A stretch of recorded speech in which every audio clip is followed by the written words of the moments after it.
And so Atenase. I say Tesco is spot on. We have been bad for years now. The court tactics even pushed us to the next round. Jordan, Ali Seidu, Sibo, Elisha, and even the coach should all move on. The haram ball is horrible to watch. Zando. Riches we don't go. Not saying. Yami Adum. Me want say back me be am person make. Yetio. Before that, my picture now, show last but one, and Frank is for my me. Yeah, he go near consider. Yes. Go na mo consider no. Frank is patcho sign for pictures no. Yes. Still pictures no fatu na. Zando's what they are there. Honestly, to be fair to the players, Jude. Yeah, bro. And Chechemuna mo the man perfect. But you who say action no. And they go near consider. And semana Tesco kind nyina bibia probably see in the space of 3 seconds. Football and yes we are still image. It yes oh yeah passable na we Rich, they were just chasing the action. I mean, he was blaming Derek Lucas. For me, Derek Lucasin should have done better on this occasion. What I'm saying is that we series of play na BBS about 3 seconds. And there are times football, we my border. Say you defend say at this point there's nothing like tax and other formation. Obia ni obo no so. Obo contribute. That's why I Job Poku who say Aquana beat Gideon Mensah. He was trying to close in for him. Or said ya Nicole player no only in danger. What did I can say? But so doing is also jack up at one in the center back pen. What did I can say? I think the Colombians executed their tactics to near perfection on this particular one. And yeah, awareness now. Yeah, it is there. But I'm saying that BBNC they say fast. And at that point, we are footballer, Rich. And to Rebecca say, we are Job Poku. So Gideon Mensah and then Luis, what's the name of the Luis Suarez guy? No, it's when you're one and one closing the gap. No, to be making an attempt to follow the action. They're not gonna say, but doing so no. Now also jack up kakra. And then also communication. Never. So me feel say go now consider no. Player or say the kind edit subono bono calibranchi. It is also who's on only say the subono bona. Again, boy no. Shababi yes. Yeah.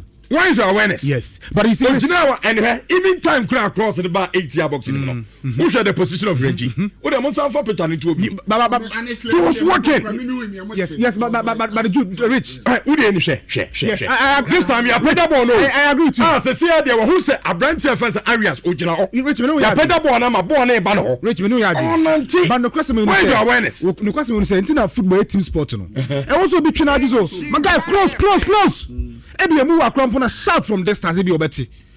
Yes, he's at fault, but that's why football is a team sport. They make another sense. It will be drawn attention, and until as a goalkeeper, can post more organize your back line. Yes. There are times maybe a goalkeeper no on consider a lot of shot on target, but of the action he is actually communicating and instructing the players to organize the back line well.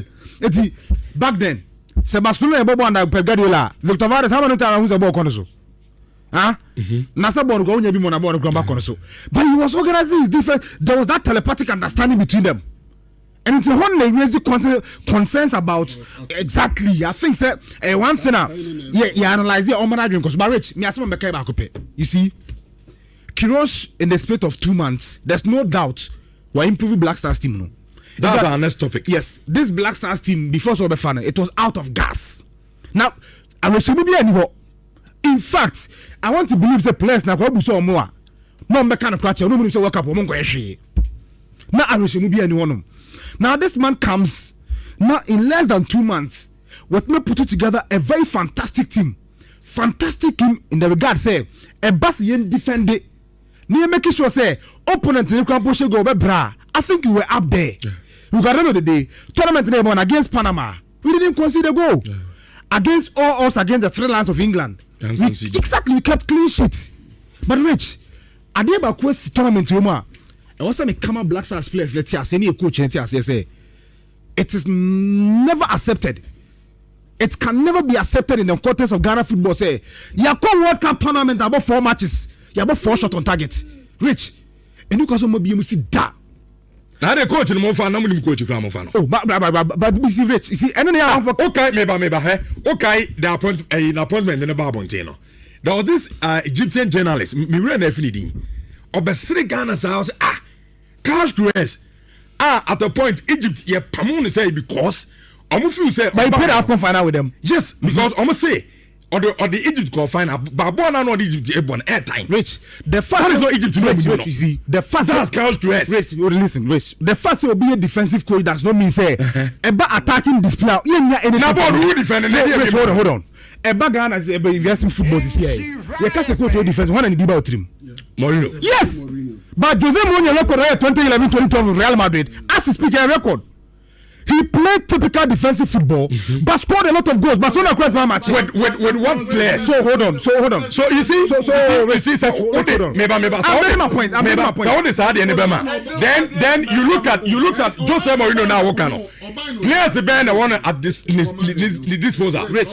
So I'm making my point. You listen. I am saying that the first say a coach has been characterized as a defensive coach does not mean say and what's a board defensive game throughout. Yeah, any shot on target from him. Because that narrative has been disproven by Jose Mourinho. Mourinho was playing typical defensive football, but also machine counter-attack machine. I heard Di Maria, Cristiano Ronaldo, Mesut Ozil, and Sami Khedira, and Xabi Alonso, Karim Benzema. Go so much, you cannot match it. What I'm saying is that young come. Oh no, you listen to me. Listen. I don't know. Me too. They start my organization. Me too. What I'm saying is that young come creation. As you say, young Sunni players are. You can't see your so counter-attack machine. Commit my but Rich. Who team now midfield Thomas Partey in the midfield. Now Antoine Semenyo pace and power up fronter. And then I want to enter up. Oh, Rich, hold on. Exactly. And then I want to yes sir. Oh, come on, this Suleiman. So what's your call entire tournament? That's not accepted. Number 2. Who observes the tournament we? Partey na yen kudu so only the creative spark in the midfield no. Yeah, Bobo be said between the defense and the midfield. Why should you do that? Because team na yebono. Who Partey Sibo na Sibo de meba no so Sibo yonchi omo biansa any pony ball e create chance create Partey na reporter coach na ase Derek Lucas ne je mo poku anim between the midfield and the defense on the show move why na waja Sibo any Caleb yonchi Caleb as someone senior midfielders someone dictating the pace of the game. I am saying that on any day so who defend say they now Partey now Antoine Semenyo who are Mark Williams, who are Brandon Thomas Asante, who are Fatau Shakwa. Why can't you create chance at least from the wings? Now about a whole tournament with 4 shots on target, and Ghanaians must accept this. It's never acceptable. It's a cross to Edmond. So I mean, the message for him is simple. You just to do a defensive coach. No, you have defensive football throughout and winning matches. At least a good defender, you also win a ball now. And what's the Croatia coach told him? No, a slap in the face of his tactical prowess. Because coach in the catch so cross team the fatigue born man not even actually. Tem video. Me I say born we defend we je out to the bibi. Who Antoine Semenyo? Who Partey? Who Fatau Shaku? I don't understand. Me a boy who can 4 shots on target. Massa, I deal with the Ghana for engine tomorrow. It's a cross back to a Jumano so. Me give this urban and commodity bekoso or bet to aswa. Ye be sano. Sa born a question America, Mexico, ne Canada no. More on twaso. So we defend them, making sure say at least we are creating 1 or 2 chances. Yeah, we are winning matches. Also 1 or 2 goals. And we cut out. You are chasing the game. And no, you are chasing the game. Now we see Bafrima now the one in last solution ever. Jesus Christ! Why should you do that? Who the form? Who knockout competition? Why should you go free? Now we see Bafrima. Who the Sibo ne replica and ever in Elisha Wusu. I don't know so yes sir. Abrawo players with pace our bench. It mean a message for Croatia simple. We a defensive coach. No more me at least when you born out of Kwanima. But with the IBB. It's as simple as that. That's our next discussion with person yenya. I will edge but before Judo Babamuno. You see me Zando ya again say you be trillion a percentage of her. Me ya again trillion. What about the Kunja? She me say you started a tournament to Maka, and I'll keep saying it. Bona ye bono, me jitu Carlos Cruz no be any say defensive coach or a defensive coach mijitum. But what a ball na without the ball and with the ball you're useless. So opponent in the ball na ball never can say the ball here.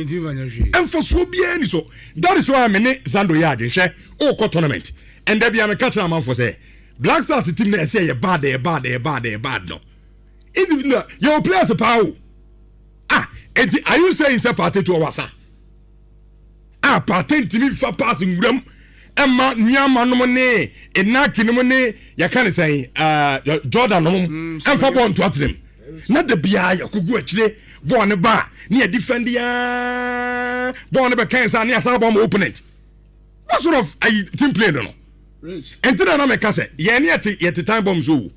Ned a matter of time kicking because group stage, you know, group stage there. South taxes never fat because on a point board up now they call.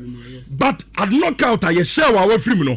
One and never was here. Let me Rich. Everybody, let me answer. What quite a whole tournament. Rich. Also about short on targets. 4. Rich, you see, and you see the knockout game you are talking about. You know, Colombia match. It is not as if you are holding Colombians now for 80 minutes. Yeah, show. Yeah, show. One show Kofi. Would you like to watch still ya show one show Kofi. Ya show 1-0. Me say one show won't take Kofi. And the one who can't touch my day. I mean, I don't understand though. Ana obi defend on team when they catch you Antonio Conte about Chelsea and 3 back obi defend but when it matters most the players are going to do something then I the ball here I'm a problem with our team no Jude Rachel Made share ya no nyame no krani enu ayegitum say ya lose game yenim ya gitum say on paper before even the game got underway say na Portugal crane and na but certainly or your mouse ahead. Sene Portugal mponi ne bebo rich ade nanka na mpe Portugal there be media tie meno na me prefer Colombia almost say utie but me I always talked about the danger of the Colombians so be kai if you make ba omo wing play anyhow fast omo ye e boss her name see enti media na minim de wo ho but I felt that Colombia no omo onyema bi a yensu obi say ahoɔden no de beba yensu adi ahoɔden e beba American de beba yensu osade ni bi and mimi nim say omo defend here no omo ye pe and mimi nim say oye there Colombia a good side but oni obi to say Cristiano Ronaldo normally rich yenti ade bi ase Ronaldo ne Messi mo sa top players no omo ko tournament a oye there referees ani wo mo said your defense do be attackers be de ko no de ko Ronaldo super udi agra penalty beba na red card betimi esu and just avoid them. But rich, the intermaker say ni nim born the enim say born the edion be ba chen say me no make a very important key point and me catch them after Colombia and Portugal game no rich ana I was see hu even Portugal with elite midfielders okra abranti a friend Vitinha meboa okra Yao Neves Bruno Fernandes these are top class midfielders Bruno Fernandes just the season gone by in the Premier League, he was the best player. Yenim omo level, but rich some players in now against Colombia. Yeah, you know omo boy. Omo ntimi no omo ambo. They eventually outplayed them. Rich, that game make a possession as someone. Omo almost 55, and Portugal enya 45%. Omo ball 24 shot. Portugal enya just 13. Shot on target they had 6. Portugal enya 2. Rich. And so many dear, the threat was always there. But the problem over be seen here tears ye jitu enye say. In as much as I who sign him away in you say besono, that doesn't imply so see a boss our ball truck near boy. Obi a wana ho den or the back competition. Obi the anisa ball no ye there okra ball jugglers more chen. Obi the anisa or striker ni hu. England him say only player where that creative one. From the central midfield row, Obama those defense plating moments, Ubenya, there be line breaking passes. Unyanesa, name momonim se okra wingesa. A drew set, ye affect wa, ye impact to play more. Or so good wingers no. And on him so okay, or say okra striker in the shape of Hurricane. And ye drew there, they na semi midfielders no. Declan Rice ain't to me, yes, I no. Elliot Anderson ain't to me, ma defense plating passes. Now Rice, the say. Free kicks and the ball situations no be get the best out of him. Now the wingers so be say adwuma na obe you see the wing play no more. no ama Hurricane ediniti as a goals no say we anya ne nan ya ne ti be hye ne de no rich over against Colombia no o de ne de ye nie Edru baby it was clear say you needed creativity it was obvious because one now your ball progressing enye rich who a player like Augustine Boate me room fi say before we free Ghana hanum na no wafa no o share consistently on na lead assist o Oko San Etienne Oko French League and na check players are omo ya assist pa no oka ho obetimi abo as a central midfield obetimi abo left side of the midfield obetimi abo right side of the midfield identity rich me but on sacrifice Sibo na for number because that time you go in for broke meboa that's all one yes so one they be on the wood who go defend now they won't say we are trying to create the impression as if say born na nkie ntimi mbobi nya bibia de betimi aya na yeye no but entisa wo obi ana nko betimi abose midfield no de amount enti adanti na unyi Sibo mfrim na for Augustine Boache ma na mo Augustine Boache and Thomas Tay Partey utie enko mo ani because Partey push forward kakra Partey be timi abie defense him and so short na say game na se no boy na nka ese na fa nchen no imagine say wonya Partey ama na abananim kakra obo ebi Augustine Boache echi rich Partey betimi ese adwuma no rich udi no ato nchen